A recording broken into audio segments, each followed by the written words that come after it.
నా పేరు అరుణదత్త శర్మ. నేను ఇండియన్ ఆయిల్ ఏవియేషన్ డివిజన్ నుంచి 2018లో రిటైర్ అయ్యాను. రిటైర్ అయిన తర్వాత అదే నెలలో బైపాస్ ఆపరేషన్ జరిగింది. దాంతో శారీరకంగా శ్రమ లేకుండా ఉండమన్నారు కొంతకాలం.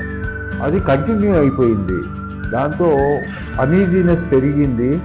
తర్వాత ఎక్సర్సైజ్ చేద్దామంటే కూడా చేత కాకపోవడం ఒకటి.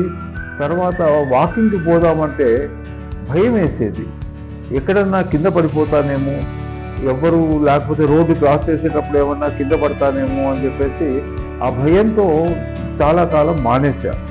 ఆ తర్వాత ఫిజియోథెరపీ గురించి గణేష్ గారి గురించి చెప్పారు నాకు. చెప్తే ఆయన దగ్గరికి వచ్చి ఇప్పుడు దాదాపు 10-15 రోజుల నుంచి చేస్తున్నాను. చాలా మార్పు కనపడింది.